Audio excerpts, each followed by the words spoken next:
Good evening. Welcome to the NGO CSW Commission on Status of Women, Forum 67. This session is co-hosted by the Modern Women Foundation and the new Taipei City Government. I am Jenny Van, I'm your moderator, and today we'll be holding the session on integrated practices of anti-violence against women. So what does a tree hole, social media, clay sculptures, and a Malawian chiefess have in common? These are just some of the topics that we will address in this very interesting session. We have workers on the ground today and experts that will talk about their real-life experiences working with these victims of domestic violence and child abuse. And today we're very honored to have them share their experiences with us. We had just celebrated International Women's Day last week. What better way to begin and continue that discussion? And as moderator, I will be facilitating the session and also the QA at the end. So just a reminder to everyone who's out there that we will have a chat box and you can submit your questions either in English or Chinese in the chat box, and we'll address all the questions after our panelists have given their presentations. And just as a note that we will have a fire alarm testing in this building, maybe in the next 10 to 15 minutes. And so if a sound is heard in the session, do not panic, we'll be here. And so now, with further ado, we will open the session with a very, very special, there it is. And we'll open the session with a very, very special welcome from the founder of the Modern Women's Foundation, Ms. Tina Pan. Ms. Pan, so I've known her for all my life, and she founded the Modern Women Foundation 36 years ago. And she is truly the pioneer in advancing and advocating for women's rights in Taiwan. She was a former legislator, a board member of the Serapis International, and then also a chairman of the board on the Women's Modern Foundation. She has worked with countless families and really rallied the community, the society in Taiwan to advance better legislation, better practices, and partnership for gender equality. So without further ado, I'd like to introduce Ms. Pan. Thank you. Hello, everyone. I'm Tina Wei-Gang Pan, the chairman of Modern Women Foundation. Modern Women Foundation has been advocating the human rights of women and children. We promote the passage of the 4 laws, which include the prevention of sexual assault, domestic violence, sexual harassment, and stalking. Apart from assisting victims, we also advocate system reform to break through the hard time of their life. We serve clients regardless of nationality, gender, and sexual orientation, because we believe that all human beings are created equal. Everyone should be respected and live with freedom and autonomy. Last year, we provide service to over 7,000 people. Most of them encounter domestic violence, and some of them experience sexual violence. In the forum today, we will have our social workers sharing projects on how we work with children in high conflict families and on our experimental program for the prevention of domestic violence at the community level. It is also our honor to have 2 distinguished guests show us their insights on their job. You are all invited to join us in ending gender-based violence and achieving gender justice. Let's embrace equity. Thank you, Ms. Pan. And now I would like to introduce the first presentation. The first presentation will be presented by Ms. Kay Xiao. Ms. Kay Xiao is the Deputy Supervisor for the Domestic Violence and Family Cases Service Center in the Taipei District Court. As we have mentioned, the Modern Women Foundation, they have service centers and they also partner with district courts around Taiwan. Taipei District Court is one of them. Ms. Kay has worked with these families in family cases of guardianship, divorces, high conflict disputes for over 10 years. And today she's going to share with us some of her experiences, especially this new model they're trying to promote, which is the model of co-parenting in the context of high conflict families. So without further ado, please welcome Ms. Xiao. Thank you. Thank you. Good morning, Ms. Fan, Chairperson Pan, and everyone here today. My name is Kate Xiao. I've been serving at the Modern Women's Foundation, short for MWF, as a social worker for more than 10 years. And now I'm one of the deputy supervisors working in domestic violence and family cases service center at the Taipei District Court. Today, on behalf of the MWF, I'm honored to share with you about what we have observed in the real life situations where children are harmed by the long-term conflicts of their parents, and the solutions we have implemented to help these children. From 2002, MWF has set up domestic violence service centers in 5 different district courts spread out in Taiwan. After social workers entered the court to provide services, we also realized that serving only domestic violence families was insufficient, as domestic violence cases could extend to divorce, custody, and other family matters. MWF advocates for the passage of Family Act, which will allow courts to handle family matters in a more appropriate manner. We also call for the establishment of family cases service center in the court to serve high conflict families. In our services, we have found that long-term parental conflict can leave a lasting impact on children's mental well-being and can even be a risk factor for developing mental disorders. MWF have conducted a survey and found that over 80% of children are affected by parental conflicts and could result in feeling insecure and anxiety.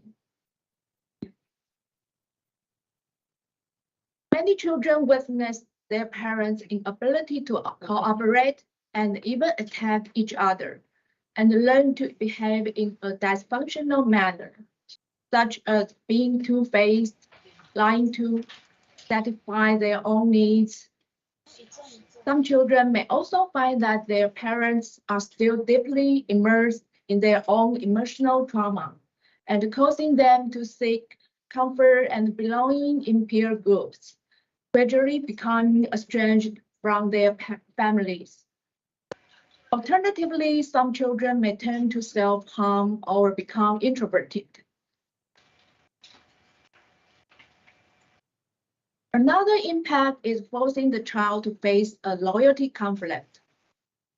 As shown in the picture, the child is faced with both of their parents, whom they love equally. However, because the parents dislike each other or want the child to choose sides, the child may display hatred toward one parent in order to remain loyal to the other. This can be extremely painful, like being pulled in 2 different directions by the parents. I once worked with a child whose parents kept filing many lawsuits against each other. When his father asked him about his interaction with his mother, the child told his father, "Mom never spent time with me, and she treats me badly. I hate seeing her." He even cried when it was time to go to his mother's house. But in reality, he was very happy being around with his mother. So the child's real pain didn't come from being with his mother, but rather from knowing that his father hated his mother, and he was afraid to express his true feelings to his brother. And after holding up such pressure for a long time, that he lost his eyebrows, which made me feel very sorry for him. There are many family conflicts where children eventually cannot see one of the parent, and their memories of their parents paused at the point of separation, but the pain continues until they grow up. This is a true story that a grown-up child told me. He said, "When I was about 3 years old, I let go of my mother's hand in the train station lobby. My memory of my mother stopped there. In fact, I had no idea what had happened. There was one day, my mother asked me, 'If mommy and daddy separated, do you want to come with me? Or stay with daddy and grandma?' I didn't really understand this question, the meaning. I like living with grandma, so I foolishly said, 'I want to stay here.' My mother said, 'Okay.' And from that day on, she got on the train and never came back. I feel sorry that this person had to make such a difficult decision at the age of 3. And the confusion and the trauma still haunts him deeply, even now in his 30s.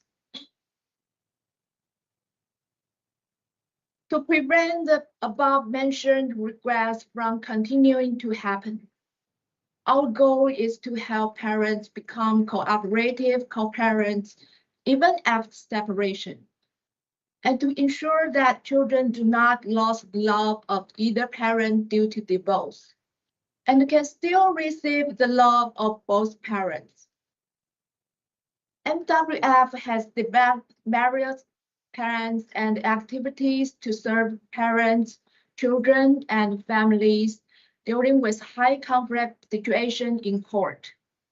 Next, I will briefly introduce the contents of the plans and activities we have developed to serve different target groups.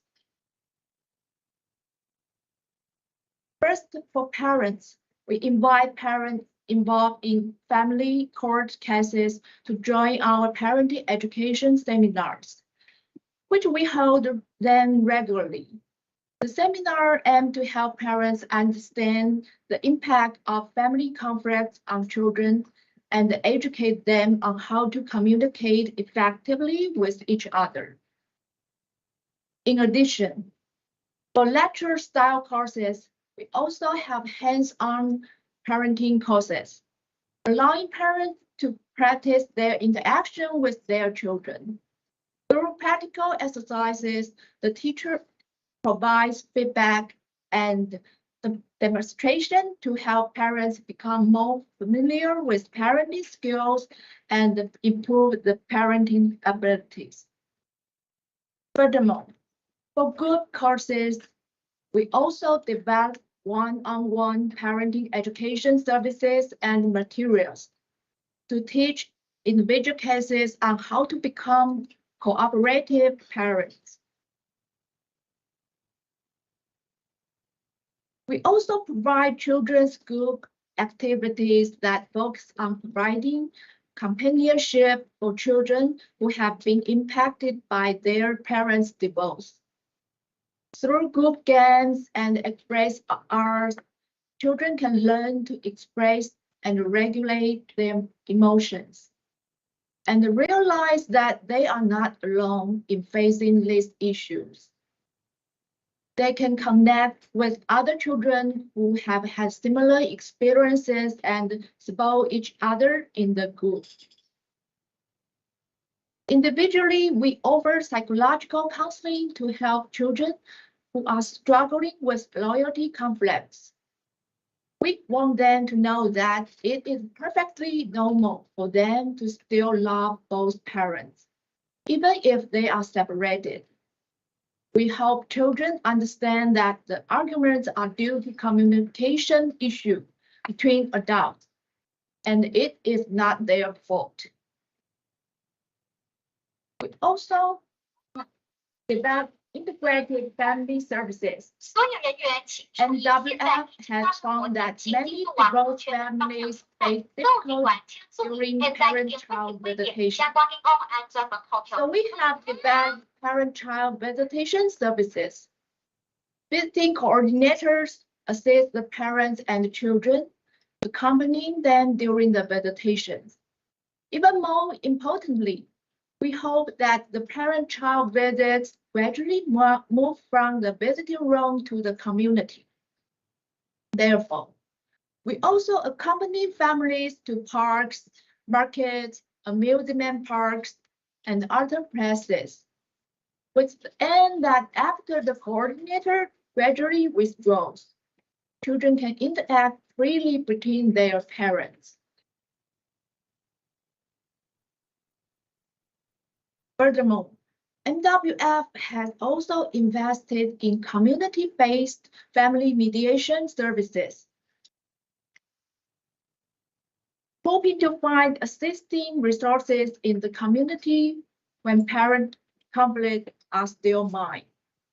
Family mediation helps high-conflict parents to sit down calmly and discuss their parenting plan, providing a chance for parents to listen to each other and even to their children's feelings and their future expectations, which aims to practice positive communication.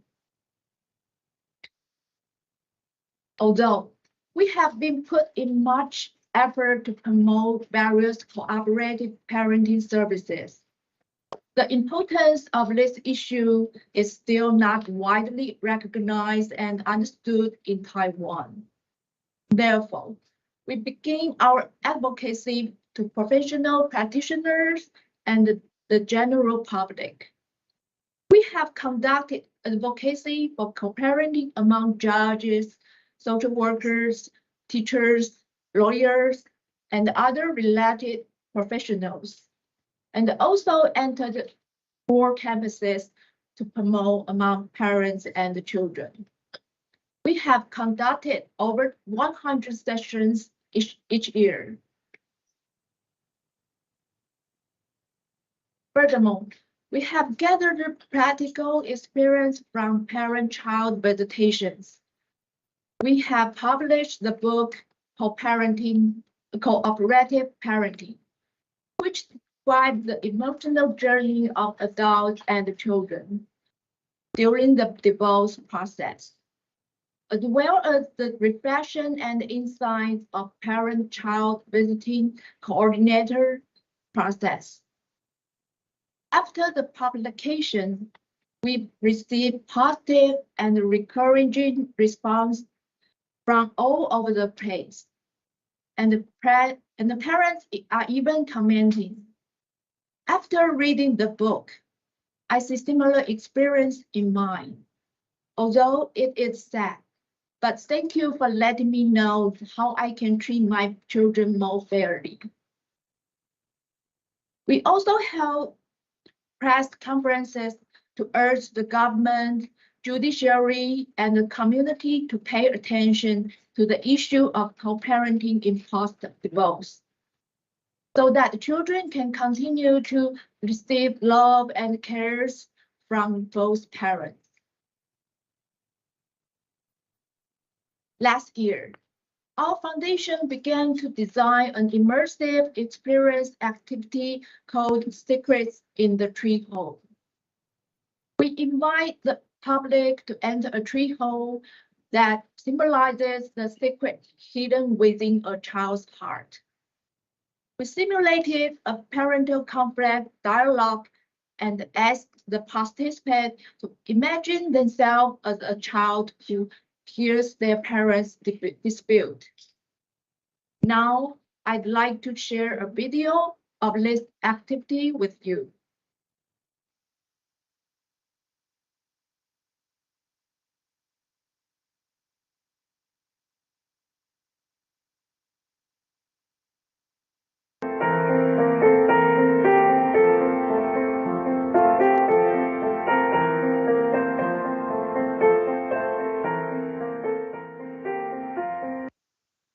喂，警察吗？我现在体育馆前面，我跟我前夫为了孩子会面的事情发生争执。让琪琪早点睡很难吗？你就是故意的吧？琪琪，爸爸问你，你昨天几点睡觉？琪琪一直哭是怎样？谁知道你跟你女朋友会对圆圆做什么事？太久没见面都忘记爸爸了吗？是不是你妈跟你说了什么？什么？我跟她说了什么？你要这样子，就不要再跟琪琪见面。说过几次了，离婚协议也写得很清楚，我要会面的只有圆圆。怎么有你这种爸爸？你今天想怎样？照协议内容有什么问题吗？我就是要大家评评理，谁知道你会逼小孩做什么决定？好，是想要问说，你刚刚听完之后，如果你是那孩子的话，你会有什么感觉？应该会想要逃离那个现场。听到爸爸这样说，心情很不好，然后也想要跟妈妈见面。如果我是善善，我可能会很想要了解，因为我心里头一定是爱妈妈的。在过程中真的会很辛苦，小孩子真的会很辛苦。对这样子的孩子，在爸爸妈妈冲突当中的孩子，你有没有想要对他们说什么话？希望他能赶快长大，然后就是能长出，就是我觉得爸爸妈妈都没有错，就是只是他们都太爱你了。很想帮他加油，可是又怕他觉得自己是被同情啊。其实真的希望有机会让孩子去听到，没有办法看到他的那一方真实的心理的感受，那他才能够去真正的去释放他自己心里头放不下的那一块。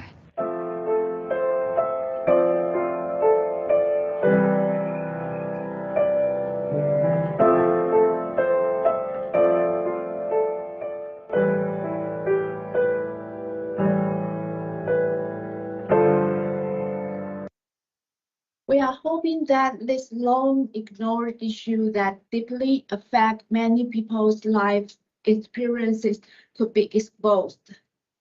Fortunately, we also encountered some participants who had similar life experiences. Their tears gave us the opportunity to shout out to them.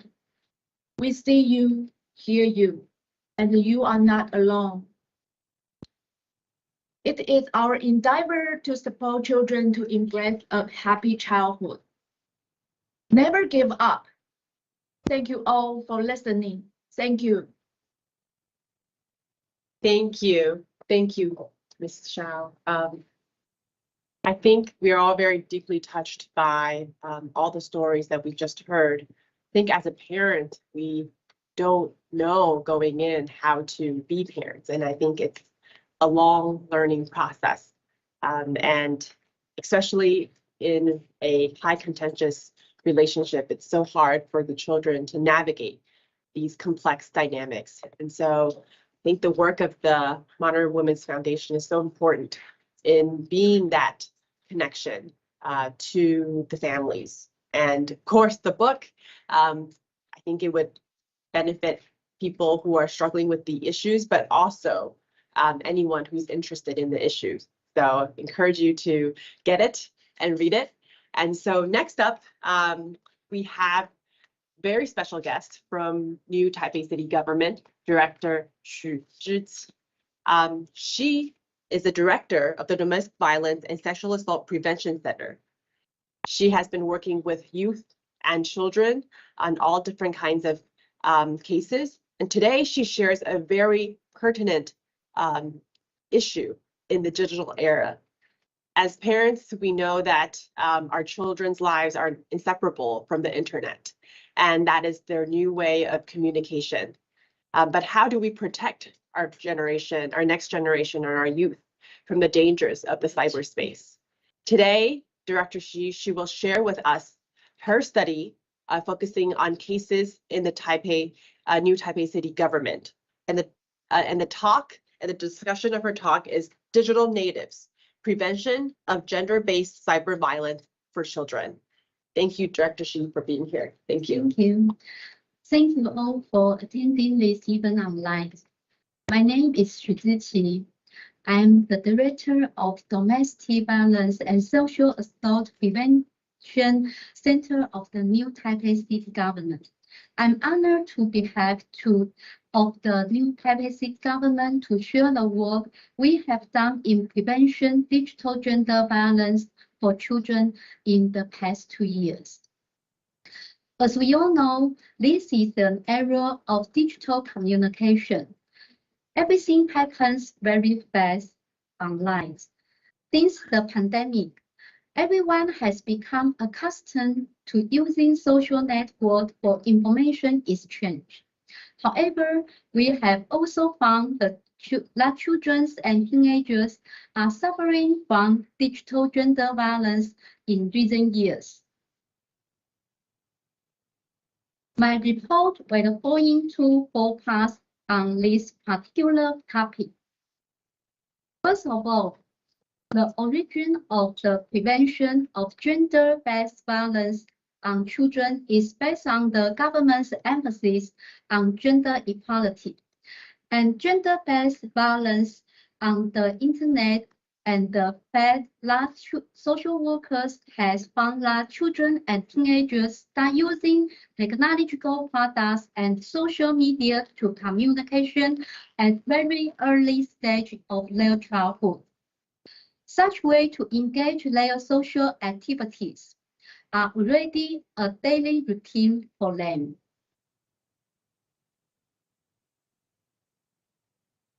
According to the cases of emergency rescued or sexual exploitation of children in recent years, a pattern of violence circle is shown.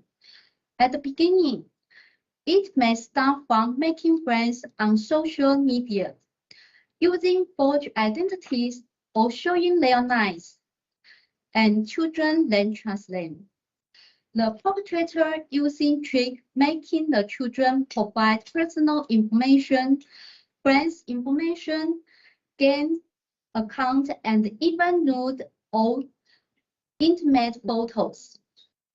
When the perpetrator got all the information they wanted, then use the information to harass and threaten the children to provide more money or more photos.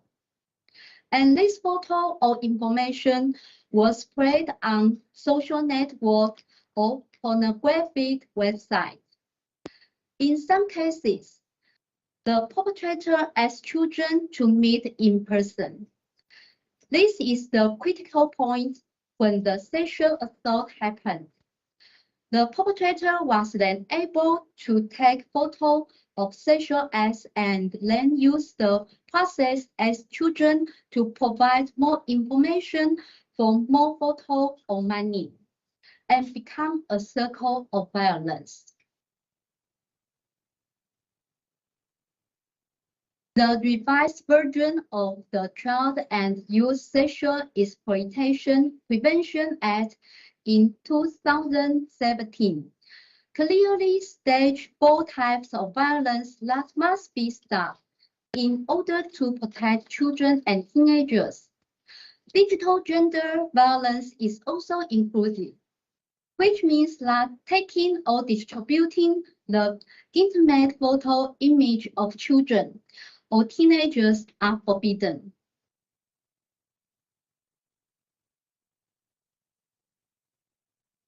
In the past 5 years, from 2018 to 2022, reported cases of child sexual exploitation increased from 111 to 419, an increase of 277%. That's very critical. If we just analyze the cases of taking and distributing intimate photos of children, the number of cases has grown from 49 to 319 in 5 years. And the perpetrator of boys has increased by nearly 80 times. It is obvious that the victim not only the girls, boys are also included. The internet world, contrasted by technology, is full of gender stereotype, misogynistic word, and patriarchal culture, which impact gender equality in the real world. In the internet world, any comment or discrimination can be done anonymously, which intensifies gender inequality.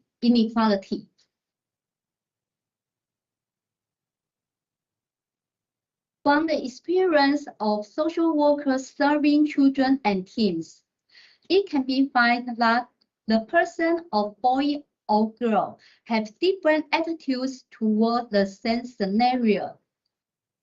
When it comes to children's intimate photos being distributed, the boy's parents would consider it normalized negative impact due to their gender stereotype, while girls' parents are more likely to blame their children for not being cautious enough and not knowing how to protect themselves. Social workers have also found in practice that once the perpetrator got the photo, boys are more likely to threaten to provide with more money and gain points. For girls, the perpetrator will continue to ask for more obscene photos and even ask me in reality, so that they can sexually molested or assaulted the girl. Based on the social workers' finding, the situation is getting worse every year. The new Taipei City Government set up a network of different departments, which including the Social Affairs Bureau, Education Bureau, Legislative Affairs Bureau, Police Bureau, and the Civil Affairs Bureau, work together to design a 3-level prevention program. This program was established to comprehensively prevent and control gender-based violence against children and teens. In primary prevention, first we conduct case analysis and coping stage analysis for different types of digital gender violence, such as abduction, extortion, sexual abuse image and photo. Then we make corresponding materials for advocacy. Working with school, parent groups, and the Legal Affairs Bureau to shoot video. School curricular, parenting, education, and social media are where we carry out large-scale activities, so that the general public, parents and the children and adolescents can pay attention to and understand this digital form of gender violence.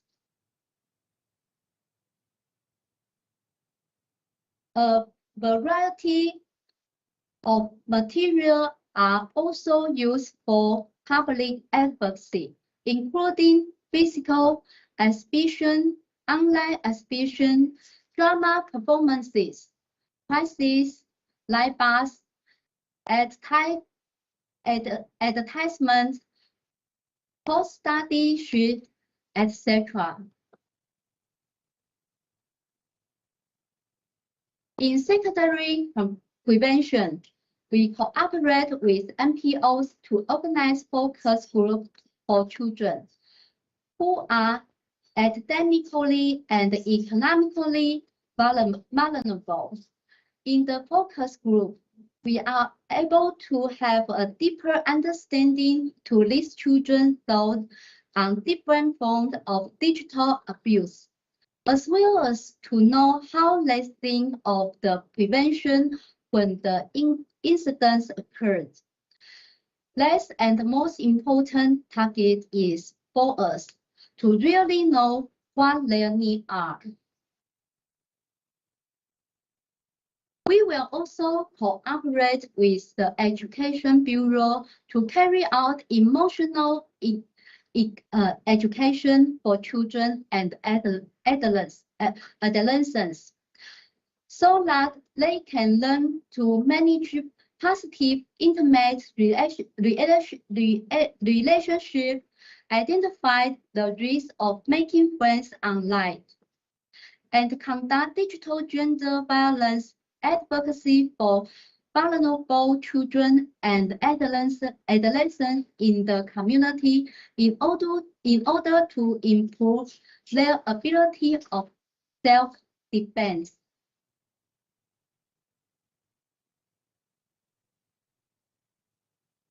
When cases of digital gender violence occur, we will take emergency rescue and trauma recovery as the final stage of prevention protocol, which including the social worker come into to carry out a series of to understand the situation and trauma of the children.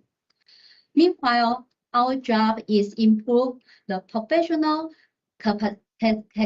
capability of staff and assist children victims, and to provide cognitive counseling, education for underage sexual exploiter. We analyze the needs and made individual treatment goals and stages. According to the family situation, physical and mental stage of the victim and the perpetrator. Finally, we expect that with the rising awareness on digital gender violence amongst children and communities, as well as to improve children's self-protection ability. On the other hand, we expect ourselves to increase the capacity of providing individualized treatment and assistance for victims of all gender throughout all levels of prevention. At the same time, we created media material of different types of digital gender-based violence for the advocacy of different audience. This is my report for now. Thank you for your attention. Thank you, Director Shi. Thank you for helping us to raise awareness of online sexual exploitation and the fact that there is gender equality in the virtual world. And so this is very, very important. One of the legislation that Director Shi referred to was the Child and Youth Sexual Exploitation Prevention Act. And specifically in Article 2.1.3, it forbids filming of a child or youth conducting sexual intercourse, obscene acts, or producing pictures, video CDs or other media engaging in the same. And so our legislation in Taiwan is very progressive, but how do we prevent, how do we treat, how do we respond quickly? We definitely rely on local municipalities to help us in enforcing these laws and helping our youth. So if you have any questions on her very interesting study, please don't forget to put it in the chat box, and then we could engage in a discussion during the QA.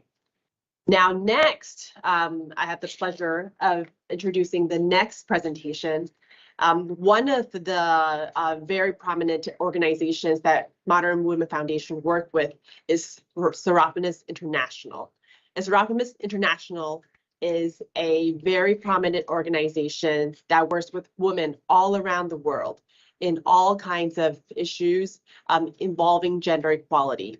And today, I would like to introduce Director Ling Mei.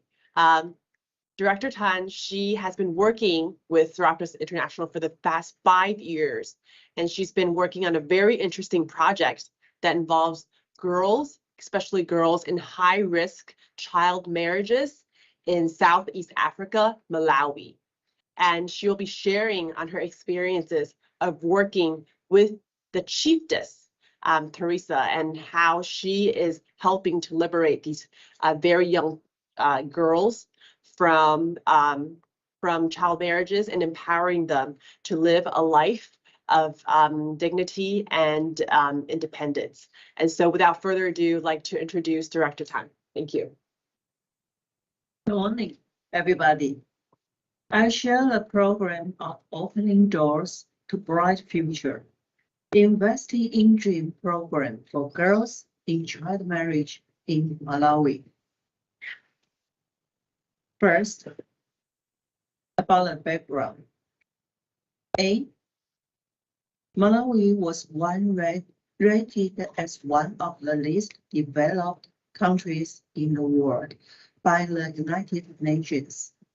About 55% of the country's population still live in poverty, which is lower than the poverty line, and the level of education popularization is also very low. Child marriage is a serious issue. According to a survey by the United Nations in 2012, 1 out of 2 girls in Malawi was forced to marry before the age of 18. And the child marriage rate is between 40% to 50%. In some rural areas, the child marriage rate is even higher. Child marriage will not only affect the health of these children, such as early pregnancy, high maternal mortality, domestic violence, sexually transmitted diseases, and AIDS. Marriage at a young age also makes them lose opportunities for further education and development.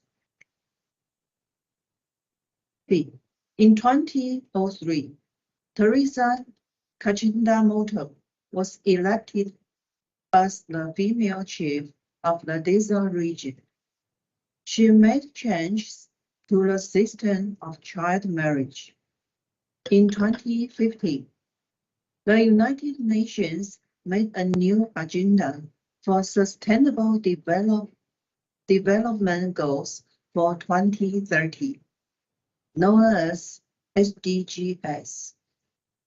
One specific goal is to end child marriage. After 5 years of lobbying by Teresa, the Malawi Parliament passed a bill prohibiting girls from marriage under the age of 18. However, due to poverty issues in rural areas, child marriage continued to occur. During Teresa's 16-year reign, She successfully terminated the marriages of 3,500 child brides and helped many girls complete their further education.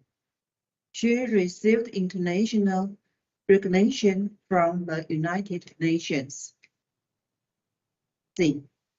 The optimist international mission is to transform the lives and the status of women and the girls through education.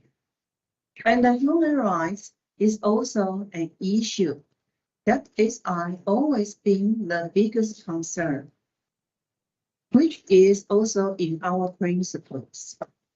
The road to equality on child marriage and opening the door to a broad future on education have been two major things and appears that the SI president in recent 2 terms putting a lot effort on. Here we pay our special thanks to Ms. Liang, the member of the SI Taipei Women Club, was the former executive director of Amitofo Care Center, making this cooperation possible. D. Amitofo Care Center, referred as ACC, is an international non-governmental organization.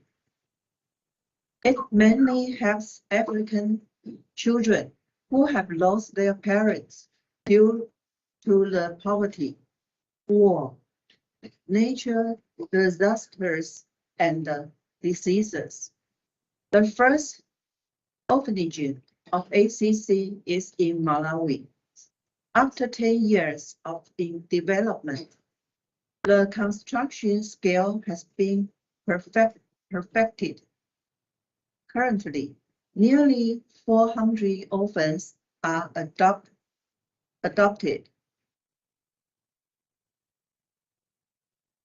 The optimist international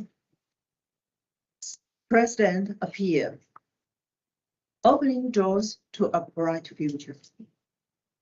The Optimist International currently consists of 5 federations, which are Americas, Great Britain and Ireland, Southwest Pacific, Europe and Africa.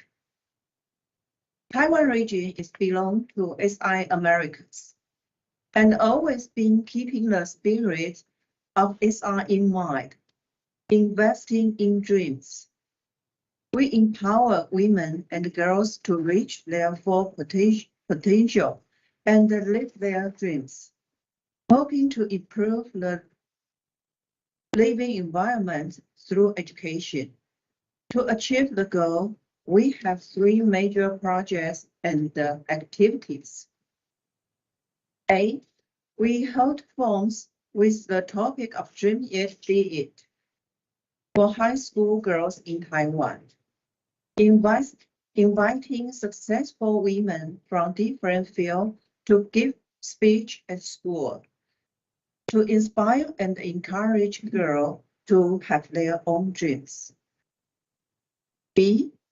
The Live Your Dream Award to provide financial support to assist single parents and women to improve their life through vocational education. C. Establish scholarship in Taiwan to help girls from vulnerable families to complete their university studies.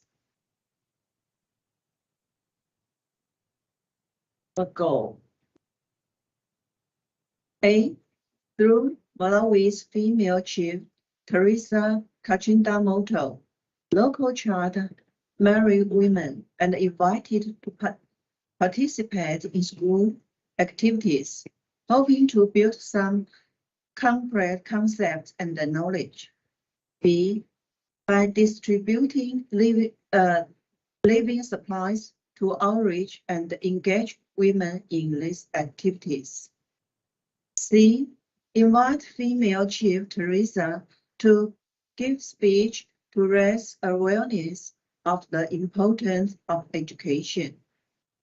D. SI provides scholarship to sponsor the women in early marriage who are willing to receive further education. Therefore, they are able to complete education and take care of their family life at the same time. E. With ACC's assistance in concerning and evaluation, we wish that women in child marriage may see the possibility of a better future through education and have their own power to turn their lives around. F.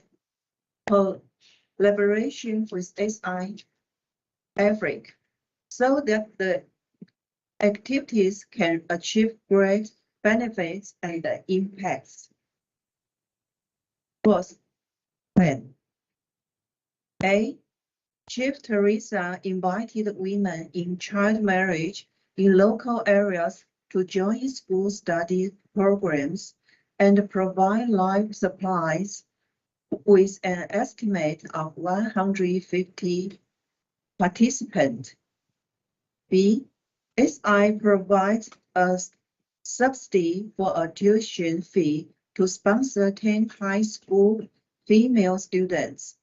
There are 3 semesters in one academic year in Malawi, and $100 for each semester. With the subsidy, they are more likely to make changes through education. ACC has entrusted with the selection of students, the remittance of tuition fees, and the follow-up evaluation. C. ACC also has been commissioned to assist the purchase and provision of supplies of 115 women to enhance the effectiveness.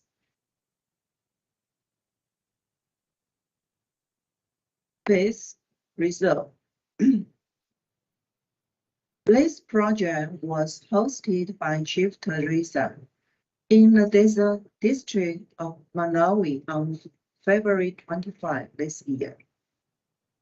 She gave a speech to encourage and support the education of women in child marriage. 2 women who changed their lives because of education were invited to share their stories. There were 135 women in early marriage participating in the event. 63 students were unable to attend due to inaccessibility, such as living far away or in mountainous areas. 10 women were selected to receive SI sponsorship to have opportunity to carry on their education, hoping that they can make change in their lives through education. The following slide is about the news and the post of this particular event in Malawi, sorry.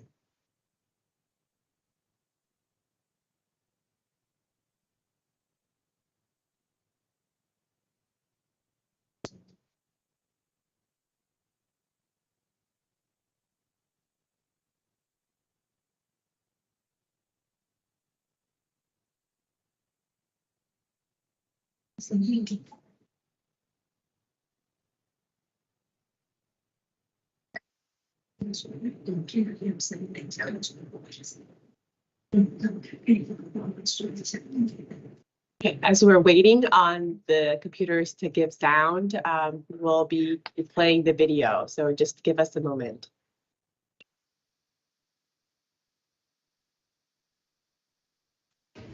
First of all, I want to thank SD for what they have done to my area, to my children, and even to my gogos.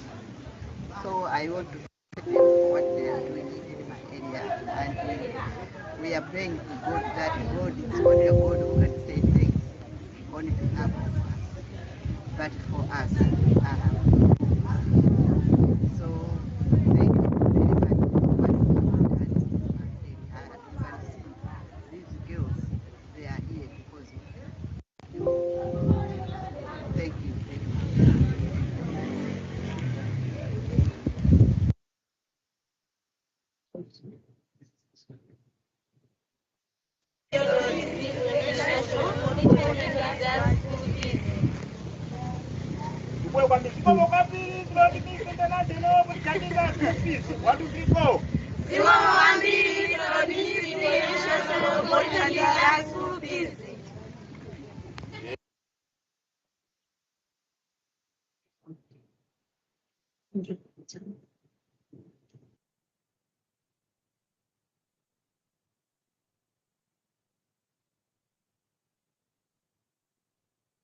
Thank you for listening.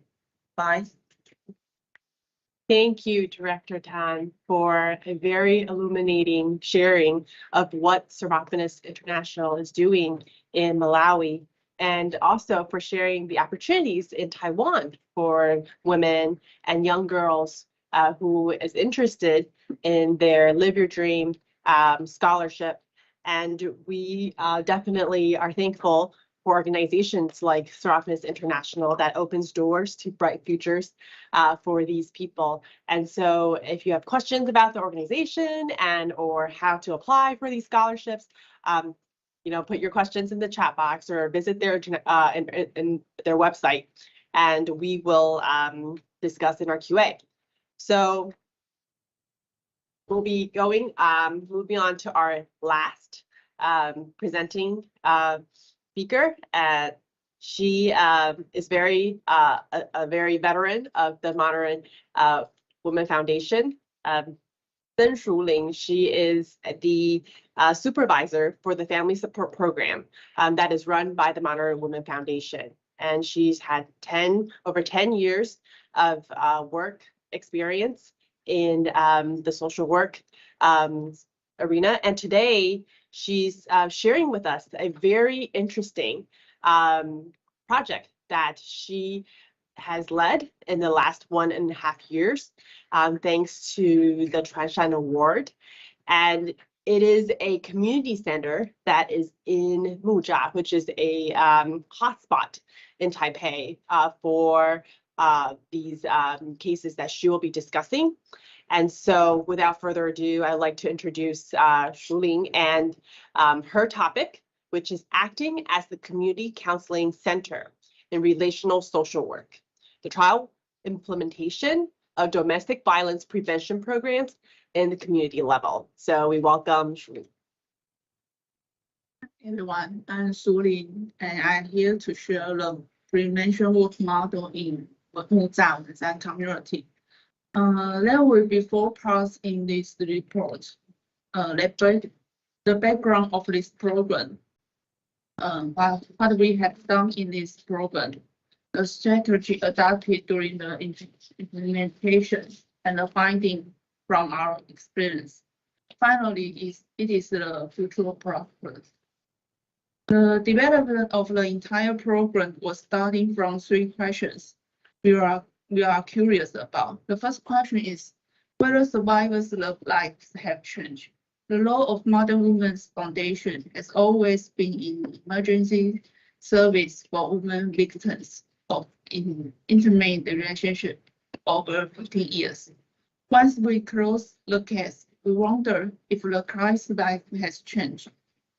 The second question is, what are the actual impacts to communities as the prevention of domestic violence been such a continuous effort by different units for many years?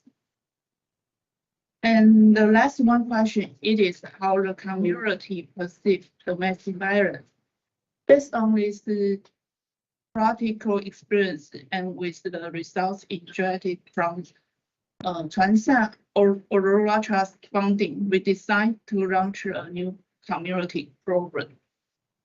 Before entering the community to set up a working station, we had several discoveries about domestic violence in the community. Although we actually know the occurrence and existence of domestic violence in the community, it was like we were stopped by a heavy door after entering the community. It is not easy to enter the household, and has always been difficult for potential victims to speak up or ask for help. There are always different levels for domestic violence in the community, causing fears and worries. Secondary, although many people have heard of neighbors' conflicts, they always habitually deny or downplay it as just a quarrel. Thirdly, there are many misunderstandings about domestic violence.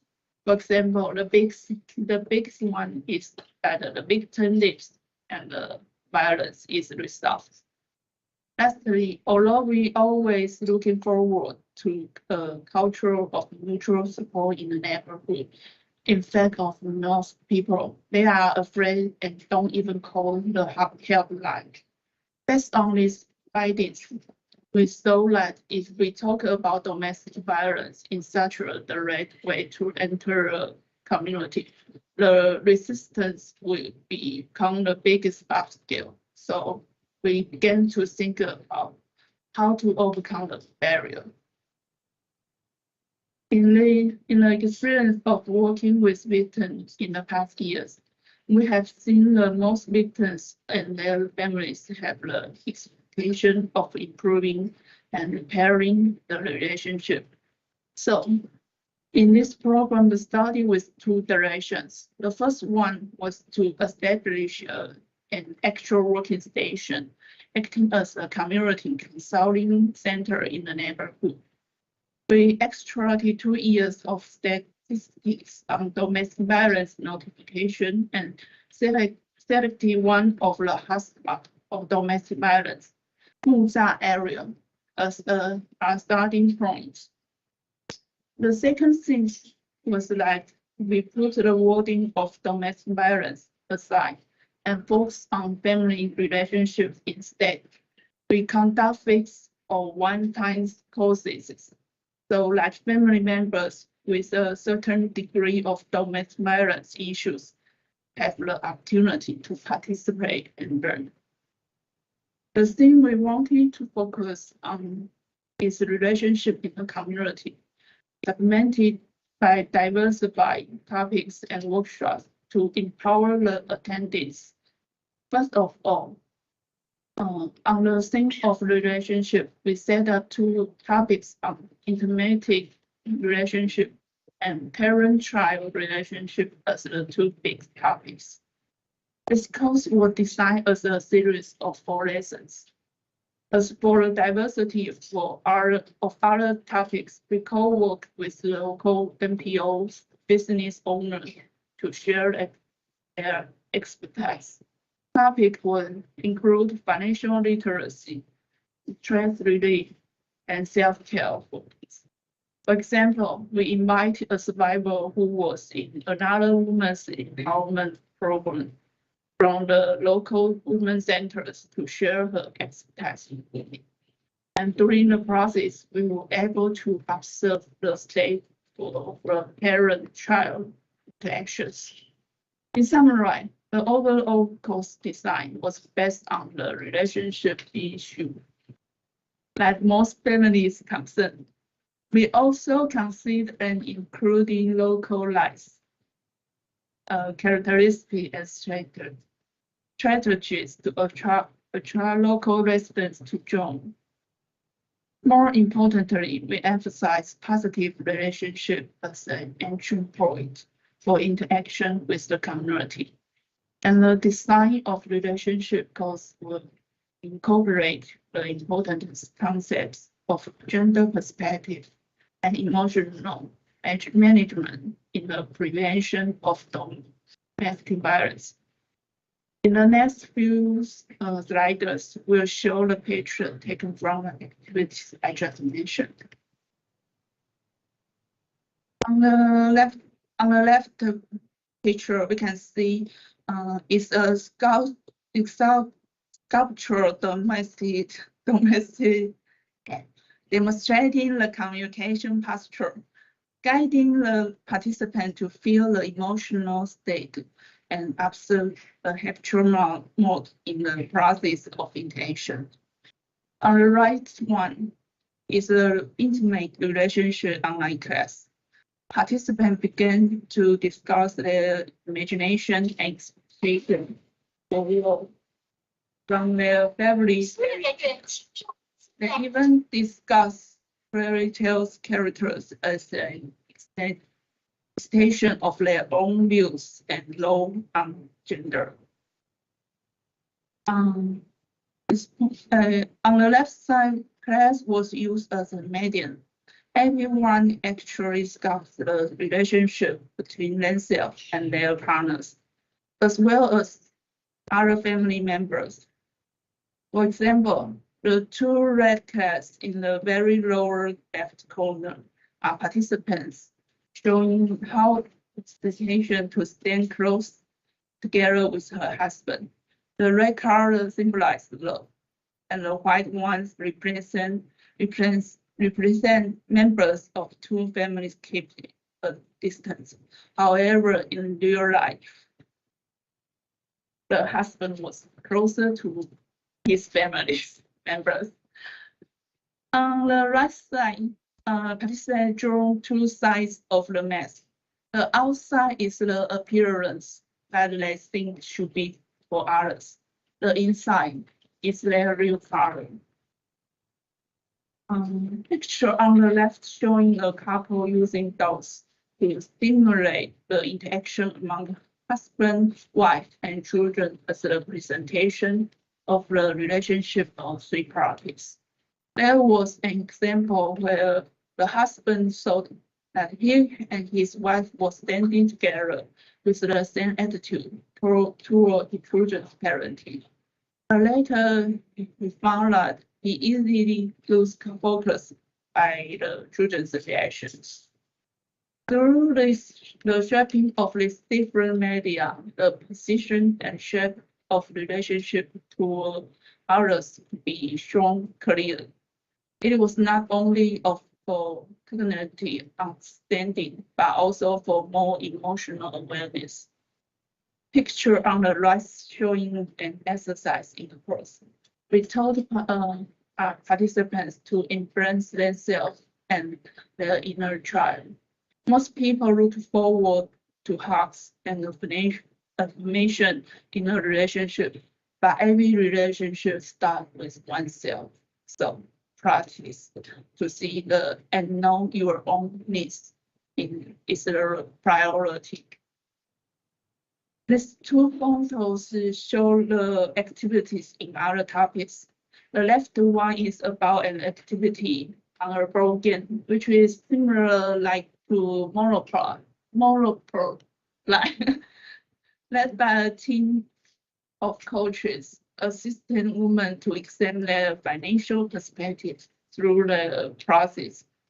The right one was the cooking activity for parents and children, led by a survivor who was in another woman's empowerment process. And she shared her expertise to make health jump. In 2022, we will hold a total of 13 community classes or workshops with 110 participants. In the process of this attempt, we had some different observations. The picture was about the online discussion between participants on intimate relationship course. The participants practiced the communication posture. We saw that some participants started to express their frustration and vulnerability during the interaction process in their life. This particular participant found that she was repeatedly switched between pleaser and criticizer, hoping to restore the relationship by pleasing her husband. But the long-term imbalance makes it easier for accusing each other in the interaction. And domestic violence occurred after many frustrating experiences in the relationship. This indeed reflects our finding in practice that long-term interaction date-based makes mutual communication posture more intensified and excessive. Dissatisfaction or trauma accumulated in the relationship is not often identified in long-term daily interactions, but being in such an interaction model for a long time, it is more likely to become a risk of potential domestic violence.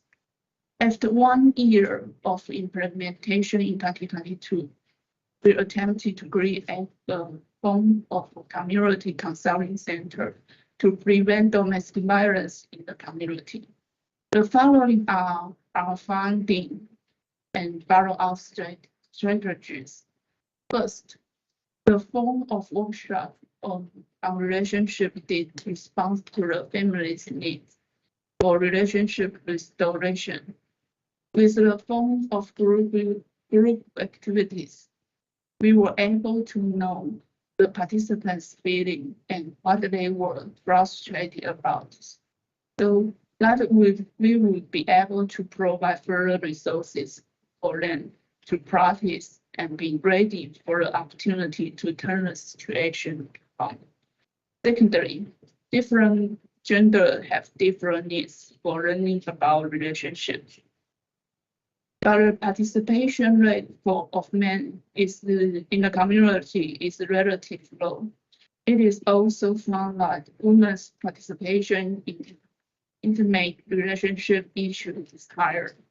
In addition, even though men face some trouble getting along with their parents, their need to learn how to express themselves in parent-child relationship is much higher than the need for intimate action. Finally, it is important to create a space in the community that constantly exists and be able to provide a safe environment for discussion to occur. We have concluded with several different strategies of mutual actions. First of all, the lifestyle and regional characteristics are largely different, so localization is the key. We use the popular local shopping clubs, market, and shops that frequently visited by residents to promote and post information. In addition, use more positive affirmative words such as relation management instead of domestic violence conflicts, and circle this word around online trend and best community, where we keep our communication with the participants. Finally, it is to provide a regular time to schedule for opening hours of this center, just like a neighbor who will always be around in the community, and local residents can only find us if they need it. For the course design, we have also made some adjustments. The very first thing we did was the name and wording of the course title. We used the activity workshop instead of lecture or lesson to encourage more residents to register. However, in terms of the number of participants enrolled, we set the limited number of 12 people or less.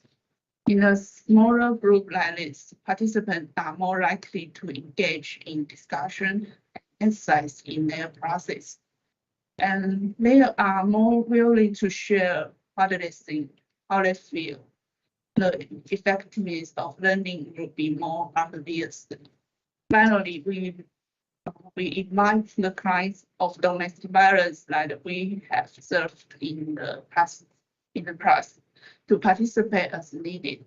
Because of their understanding and the long-term trust relationship with social workers, these women naturally play the role of the group catalyst. They are willing to talk openly about conflicts and domestic violence. which will also encourage other peoples to share more. Last but not the least, we integrate the role of social work into the participation of the whole process. During class and break time, social workers will initiate the chat and say hi to participants. After each class, a social worker will use different approach to keep in touch with participants, such as lecture, phone calls, to follow how they get along with their partners.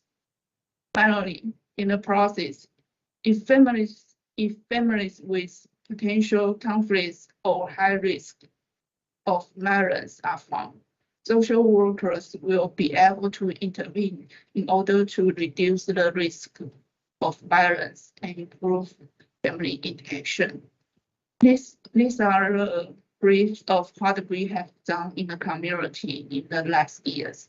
It was also the attempt of Mother Women's Foundation to adopt this form of community activities to engage and intervene in domestic violence prevention program.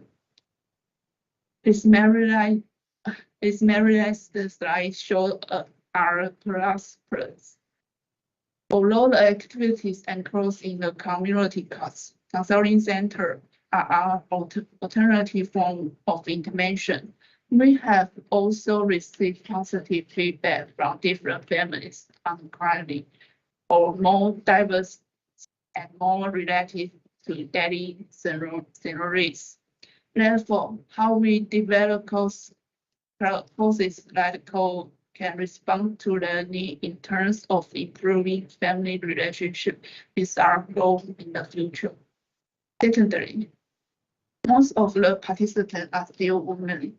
How to increase the number of male participants will be a big challenge for us. Thirdly, what will be the strategy to invite more local NPOs, organizations, and friendly shops to be involved in a creative way? So that maybe more people are willing to pay attention to this topic and participate in the preservation work of domestic violence is also a point that needs to be worked on. Finally, I would like to thank the Transap Award from Aurora Trust Funding again for the financial support for making this possible, which gave us the great opportunity to develop a community-based domestic violence prevention model. Thank you for your patience. Thank you, Ms. Sun. That was a very, very interesting presentation. And as we had mentioned before, Modern Women Foundation started its work in 1987, working on individual cases of domestic violence and sexual abuse for individual women and families. But now the pilot has been to expand those services to a community-based service. And so it will not just be these women working with the social workers individually, but then it will be working in a community, in a group to achieve group and social healing. And so it was very interesting for me to hear about that process and to understand the difference, the nuances of renaming and how that would give a positive label on the work versus the more negative naming that is used to stir up taboo. And so that is very, very interesting. And so now we have concluded all our 4 panelists' presentations, and now we will go into the very, very engaging section, which is the question and answers, the QA. And so if you haven't done so, please write your questions in the chat box, either in Chinese or English. 大家好，如果你们可以把你的问题中文或英文都可以写在我们的这个聊天室的话，我们等一下就可以来跟这些讲者来进行一个对话。So now we would like to invite all of the panelists now here, and we will start with the question.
we do as the general public or people who are interested in these issues to partner with them, and then also just questions in general about these issues that are happening in Taiwan and around the world. So we'll be back in 3 minutes.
Okay.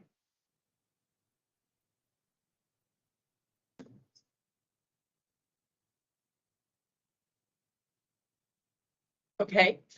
Hi, everyone. Now we're back with our esteemed panelists. Thank you, everybody, for your very wonderful presentations today. So I just want to give a round of applause for everybody. We have some questions prepared, but we're happy to have this as a dialogue. So feel free to chime in, and if you use Chinese, it's fine. We'll just summarize in English for the audience. So the first question that I have is for Michelle K. It's very interesting because you had mentioned that you use a lot of expression with art, with the tree hole, the immersive activity. So it reminded me of Shuling's presentation of doing the same things, but with adults. So I think we all benefit from getting to know ourselves in different phases of our lives. And so when we're talking about your topic, which is children in these conflict homes, what do you think are the factors in Taiwan that are especially specific to Taiwan that make it very challenging for you to promote your work on co-parenting? And how have the foundation or your respective cases dealt with the issues and the challenges?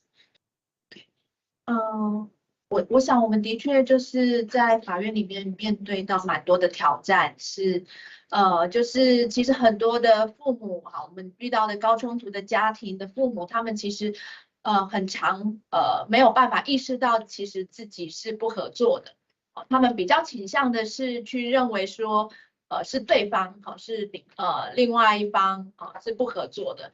那所以呢，其实我们很常会听到父母会跟我们说，社工你们的课程啊，你们的方案都很好，但我觉得比较需要上课的是另外一方，我都很好，我都没有问题，所以这个时候我们就会比较困难去推我们的服务。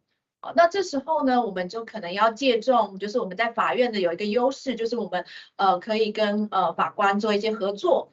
那我们也跟法官倡议，希望说可以法官再透过他的一个庭讯的过程，那希望在下一次的调解或开庭前，那让我们的父母可以去至少要完成一些课程，或者是说他可以请求，就是说要求父母让他们的孩子来参加我们服务中心的一些团体，或者是接受一些服务，让我们这样的服务其实比较能够让他们可以接受，那我们才有机会去接触到他们，然后也比较有机会去就是去提供一些我们觉得他们可能会需要的这样子。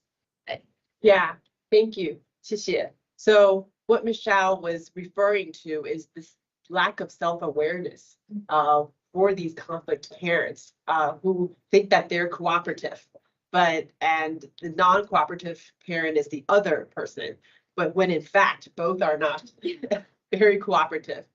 And I think it's hard because it's hard for us to really know our state, especially dealing with all the issues that they're dealing with.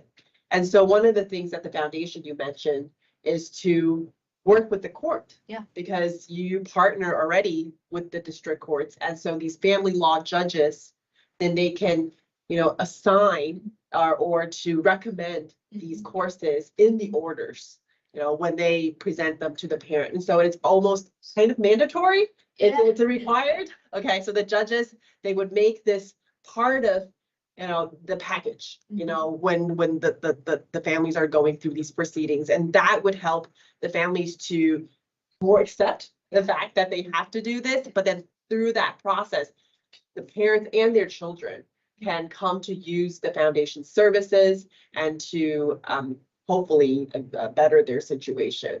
Okay, thank you. Thank you, Kay. Okay, so then I would like to present my next question to Director Shi.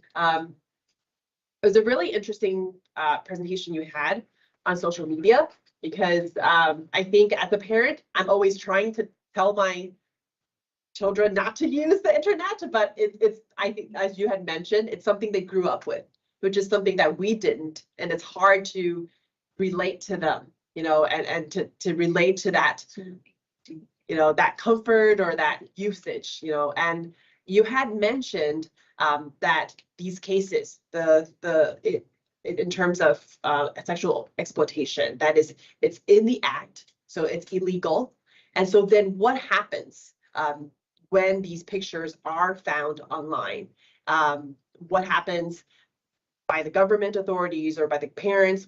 How does the social workers intervene when they do find these cases, which is astonishing, the number of cases that have grown in the past 5 years. You had mentioned for men, it's 80 times the number of cases. So just want to share, can you share about what you do in response to these pictures or these transmission of files? 对于孩子来说，其实网络的世界是非常正常的一件事情，因为他们现在已经是用网络交友了，就像我们以前是实体交友一样，对他们而言，网络交友是非常正常的一件事情。只是网络交友它有它安全性的一个问题，那怎么样在安全的环境之下进行网络交友，其实是我们必须要去教导我们的孩子的。而当事情真的发生的时候，我们也要协助孩子怎么样去面对。第一个必须要处理的就是孩子愿意说，他愿意跟大人说，愿意跟家长说，愿意跟师长说，愿意找一个他信任的大人跟他说他发生了什么事情，受到了什么样子的伤害。接下来最重要的一件事情就是要防止伤害再次扩大，因为照片这件事情如果没有下架，它就会一直流传。所以我们国家可以运用 iWin 的一个机制，让儿少的私密照片或者是裸照的部分的话，可以在网络上面下架下来。而这限于的是我们国家内部的一个机制，也就是说是在我们国内的一个网站被散布的时候，我们就运用 iWin 的一个机制来做下架的一个处理，让照片不要再流传，而且不会再被搜寻到。那另外一个部分是，如果有一些比较恶意的人，他有可能会把孩子的照片散布在国外的网站，甚至于是色情网站上面，那就必须要运用跨国际的一个合作跟 Photo DNA 的一个技术，也就是让孩子的一些照片特征可以被辨识出来，而在被上传照片之前，就可以及时阻挡，让他无法上传，而有这些特征的照片可以在网络上面直接被拿下来，而不用透过任何发现或申请的一个程序。它是运用跨国跟科技的一个合作来做下架的一个处理，也避免孩子可能他已经长大了以后，却发现他年少时候的一些私密照还在网络上面四处被传播，这对于孩子而言会变成是一个没有办法走过去的创伤。那这个部分我们会期待能够，第一件事情就是最重要的是就是避免负向的效应再次扩大。那后续的部分包含孩子怎么样重建他的生活，重建他的心理的健康，重建他的人际关系的部分，都会有社工员以及老师这边，还有我们的网络单位一起共同来合作，来协助孩子面对后续的一个生活的一个重建。 Okay, thank you, Director Shi. So Director Shi, she was telling us that there are two sides. There's the prevention side, which is accepting that the digital age is here and that our children use the internet to make friends. They use the internet to obtain information. And so it's very natural for them to live with the internet. And so safety then becomes the key. And so as prevention, we should have a close relationship with our children. So we know what they're using online, who are they talking to. And so if they do come up with issues, for example, in contact with perpetrators asking them for pictures or such, they will tell the parents, they'll tell us, yeah.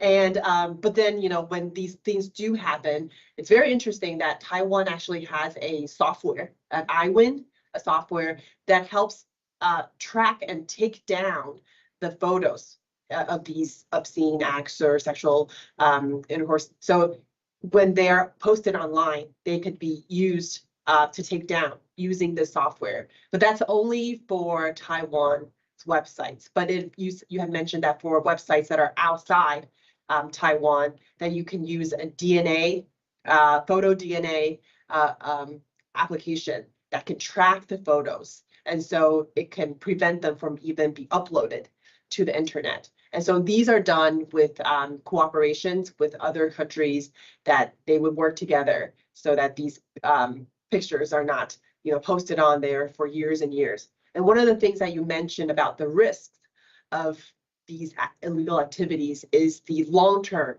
harm and the long-term trauma for the children. And so you had mentioned that maybe the children would not even remember or if they would forget, and then one day they grow up and they find, pictures of their childhood posted on these internets. And so one of the things that you mentioned I thought was very helpful is to understand how to prevent the harm that comes again, right? The reharm, so to speak. And that comes from embracing our roles as parents, but then using technology and using law enforcement to make sure that these things don't happen again. And then when they do happen, that we provide trauma response for the children so that they can lead a more natural or a more regular life after the incident. So thank you for your sharing.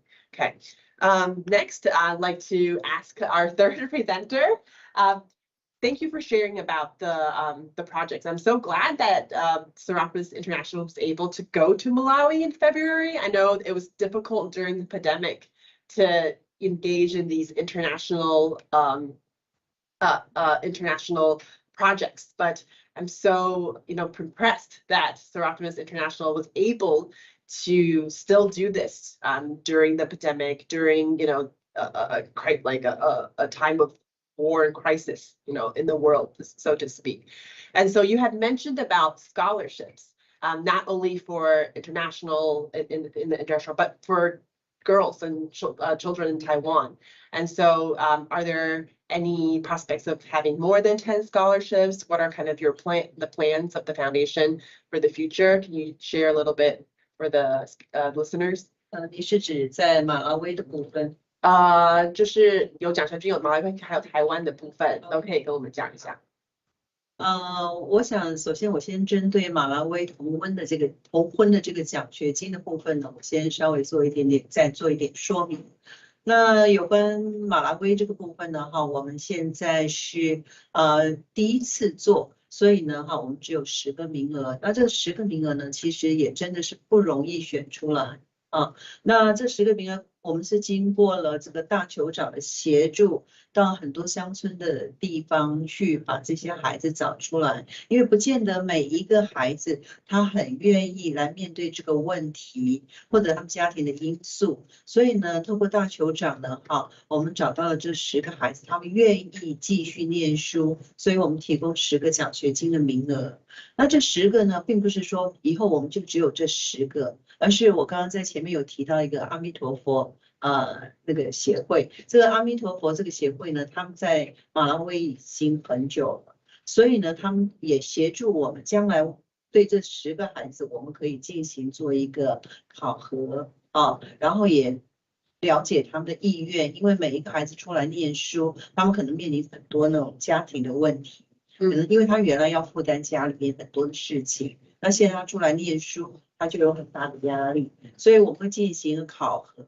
看他们的意愿，然后也会看一下后面的成效。如果真的成效还不错的话，我们会跟我们 SI 非洲联盟做一个合作请跟他们的合作。我们这边可以提供奖学金的经费没有问题，我们台湾。那但是呢，可能这孩子的后续照顾，我们就会请 SI 的这个非洲联盟来协助我们照顾这些孩子。那至于我们在台湾有提供大学的奖学金，我们每一年也是由台湾现在目前43个分会，这是43个分会，每一个分会每一年都会提出来1到2个孩子，然后提报到我们台湾专区的总会，就台湾 Range 的总会，我们会在那边做一个审核，也就是那审核出来，只要他们的成绩跟他们的这个家庭背景条件是符合我们的条件的，我们就会把它评选出来。那我们会负担他4年的学费，也就是每一年在开学的时候，他们就把缴费单送到我们总会，我们总会就直接会拿着缴费单帮他们缴出去，也就是希望他们能够在这大学4年期间能够心无旁骛的完成他的大学教育，对他未来的职业发展会有很大的帮助。这是我们目前所做的事情。谢谢。Thank you, Dr. Tan. Yeah, and So we had asked about the scholarships available, and thank you for sharing both about the scholarships in Malawi and in Taiwan. And so in Malawi, you had mentioned that there are currently 10 available scholarships for these young girls, and they are selected through, looking around who in the villages have this need, but also more importantly through the chiefess, because she's the one that can help the organization identify who actually has the need. Because as you mentioned, not many girls would like to, offer that their family situation is such, or to face that problem. It's almost hard for them to accept this assistance. And so you've worked with the chiefess to provide those 10 scholarships for them to go to school. But then you also have an evaluation and a tracking process where you see how the scholarship is helping them and whether they're able to succeed in school. As you had mentioned, a lot of them have to carry the burdens of carrying their household and to help around the house. And so you would have a continuing relationship with them to continue the evaluation.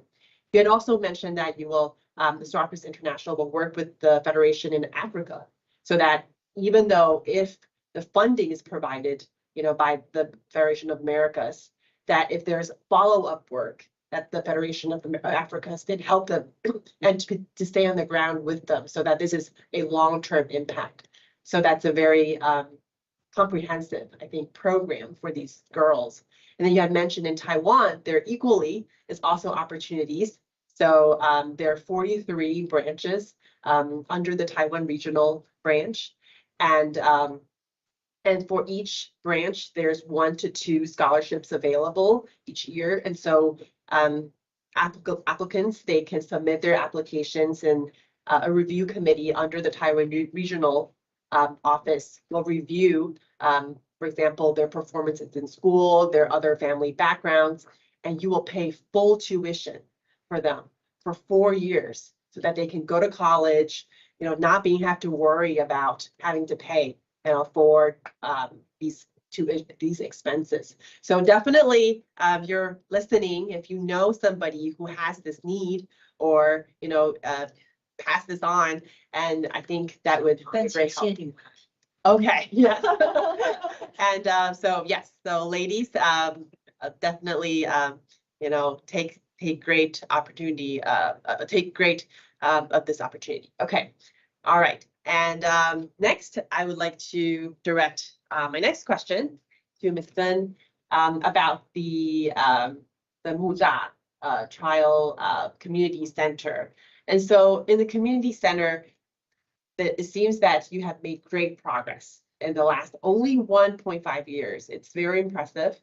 And I think you had mentioned in the presentation that you don't want these courses to be 100 people. You want to have actual connections. And so in these cooking classes, in these clay sculpture classes, and these mask painting classes, they're small classes that people can be involved, including the social workers.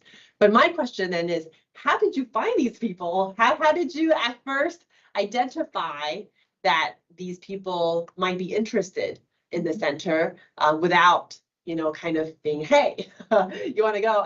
But do you work with the foundation? Do you work with any local municipalities? How do you outreach to these families so they can come and participate in these wonderful activities?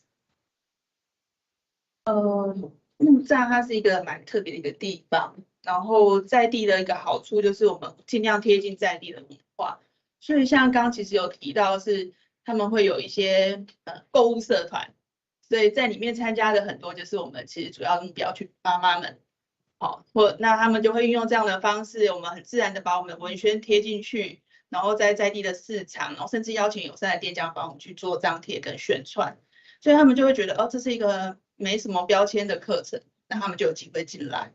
那也在这个过程中，我们的社工可以用不同的方式去跟他们做接触，然后也发现说，其实在这个陪伴的一个过程中，不只是早一点介入，然后去协助他们的一些家庭去改善的关系，那甚至我们也有机会去发现，可能有一些真的是比较风险性的一些家庭，让我们有机会去进一步协助。这样子。那这大概就是我们真的在地的一个好处。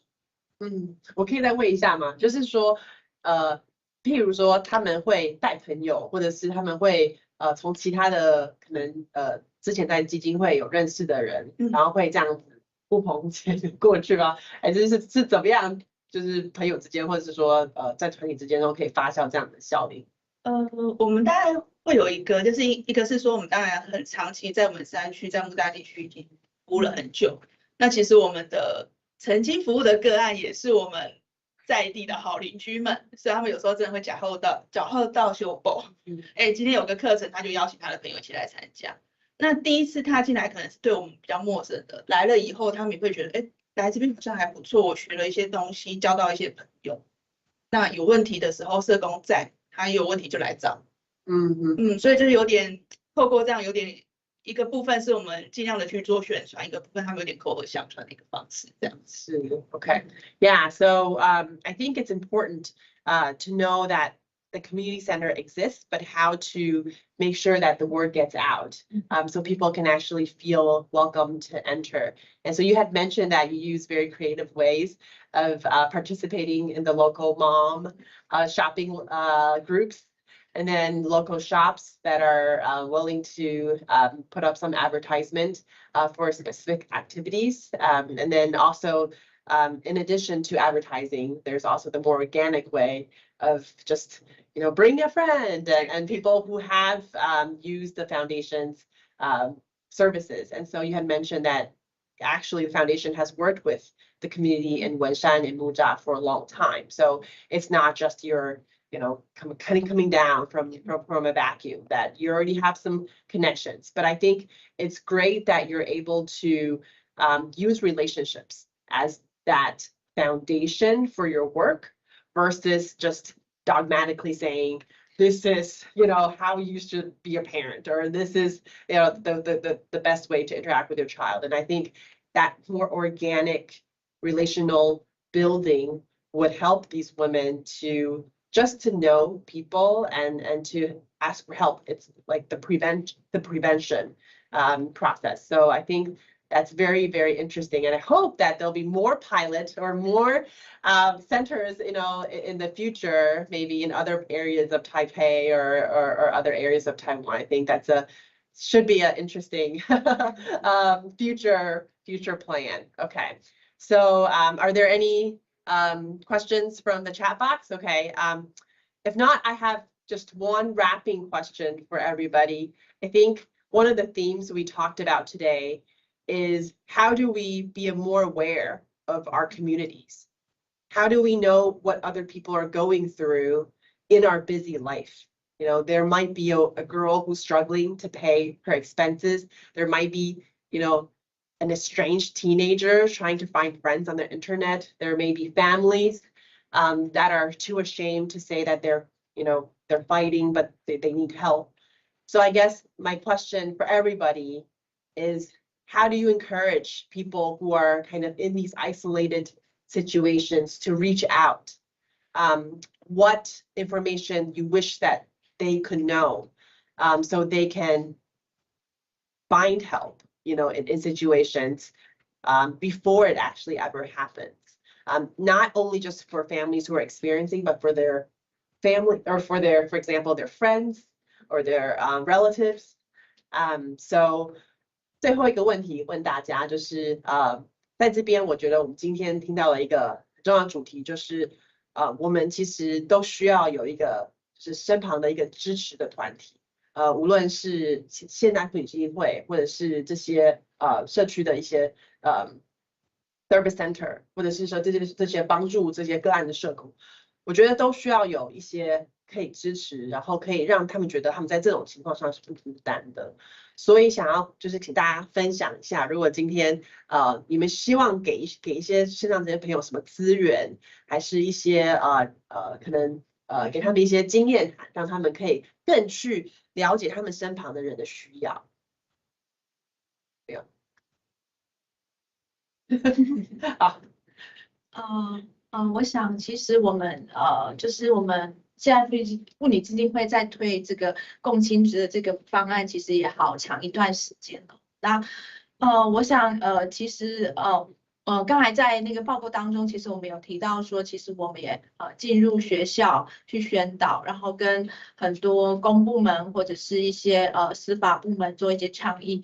那我想其实我们很想做的事情就是让更多的人可以意识到这个共亲职的这个重要性，尤其是在坦白讲，台湾的离婚率其实是蛮高的。那所以我觉得不只是我觉得除了刚才就是我们主持人提到就是这些可能正在辛苦的家庭，但是我觉得我们把这个议题可以推广出去的话，其实更多可能是你周遭，不一定是你自己，可是你身边的朋友或者是亲人，如果遇到类似的状况的时候，其实你可以分享你的这个共亲职的这个概念，就是合作父母的概念，那让更多的孩子其实可以就是即便他们的父母分开了，或者是关系有一个结束，但是他们还是可以依然得到父母的这个关爱。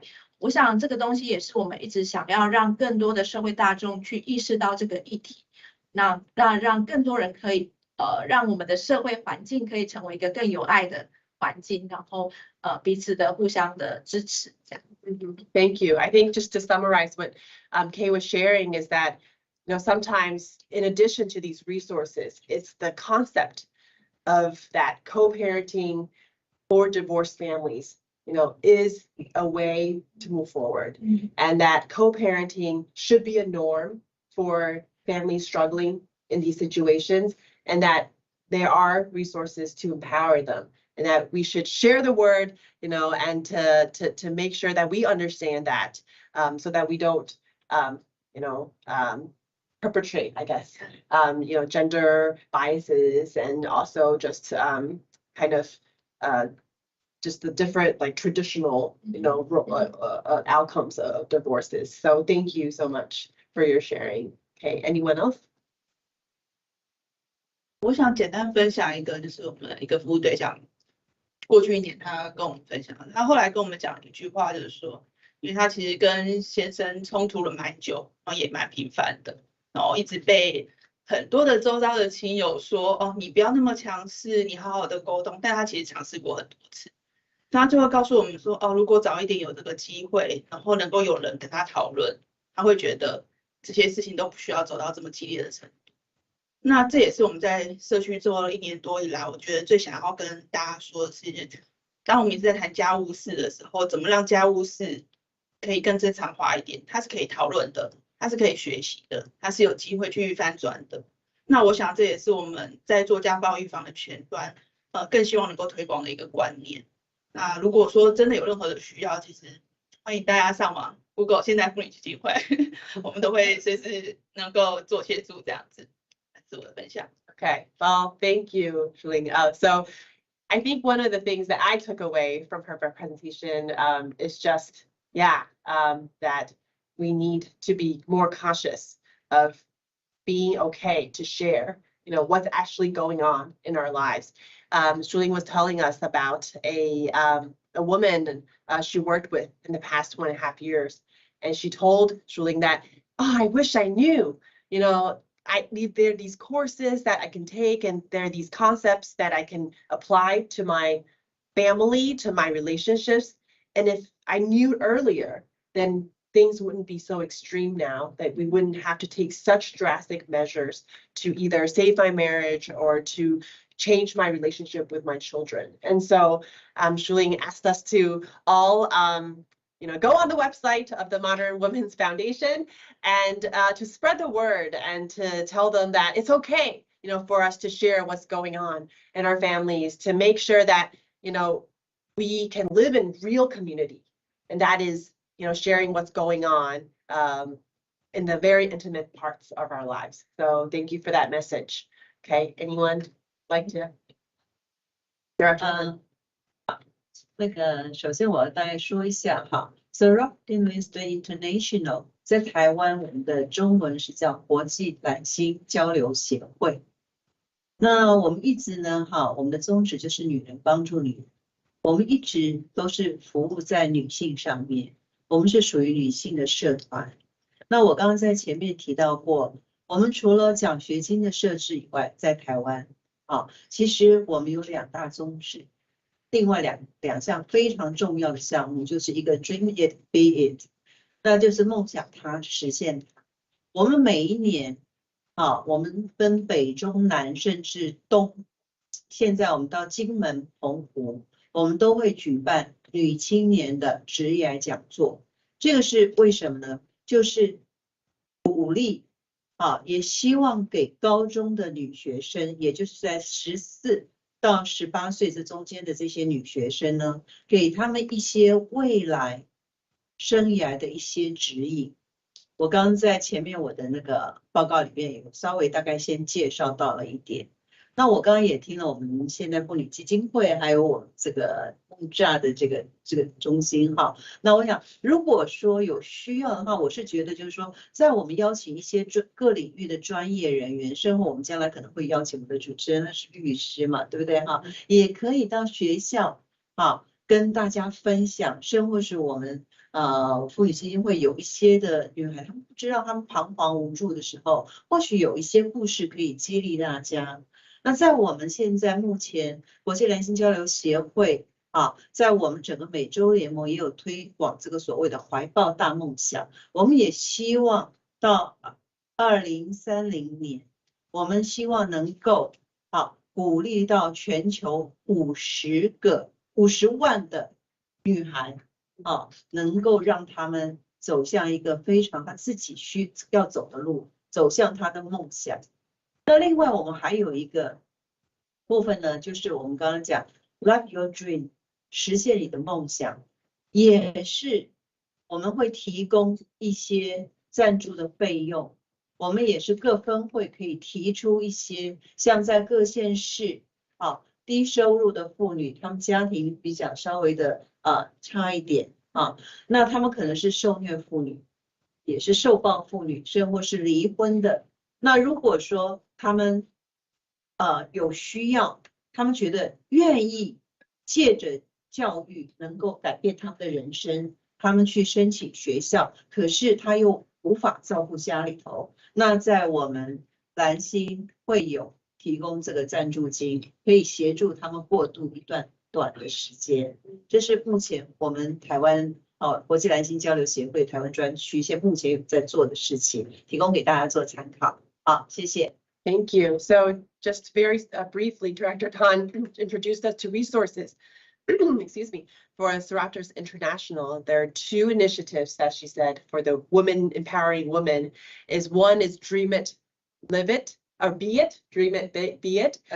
Yes, and it's to invite women to share about their career experiences, to give young women a prospect of their career development. And then also it's to Love Your Dream, which is another initiative that's by Seraptors International, and they will provide funding for women who are in situations like we've been discussing today to help them with the transition period so that they can move on and to organize their life and to have a better future. Okay, so not last but not least, I know we're running a little bit out of time, but just give us 1 or 2 words about how we can be more aware. 我们除了跟网络的单位合作，包含进学校这些以外，我觉得这个部分就不用再说，因为在我们的资料里面就有。我分享一个最重要的，就是怎么样让一般的社会大众知道暴力防治的概念其实是重要的，所以我们会运用里长、邻长、社区发展协会进去里面来进行相关的一个宣导，不论是家防中心的社工进去，或者是说我们运用社区的干部，先让社区的干部们跟志工的伙伴先能够理解暴力防治的概念，然后营造一个暴力零容忍的社会氛围之后，让所有的人对于暴力这件事情是有概念的，而且能够理解什么是暴力。当他的周边的人有发生暴力的状况的时候，能够及时协助通报，甚至鼓励他们求助。我觉得这个就是我们最重要的一个功能，就是让所有的社会大众都知道，然后营造出一个大家对于暴力这件事情不愿意容忍，而且愿意介入来做处理，这样子的话才有助于去遏制暴力的工作。那可是这很难，是因为你要去撼动社会的传统氛围，并没有这么容易。尤其是里长、邻长跟社区发展协会的干部们，其实大部分都还是有比较传统的性别刻板印象。那怎么样去进入，怎么样去撼动他们，就是我们后续必须要去努力跟就是再多运用一些技巧的地方。Okay. Well, thank you. So she was saying that for crime prevention, the key is to know what is the crime and what is violence, and to have an awareness of what constitutes violence and adopt a zero tolerance policy or just an attitude towards no violence and the want to interfere. So she was talking about for local municipalities, there's still a lot of gender biases in terms of what constitutes violence. And so I think the future work lies in to turn, the concepts of these institutions to make them more aware of what we're doing right now. So I know that time is up, and we want to thank you so much for joining us in this very, very interesting and meaningful discussion on what Taiwan and the Modern Women Foundation is doing in terms of gender equality. So we want to thank you and goodbye.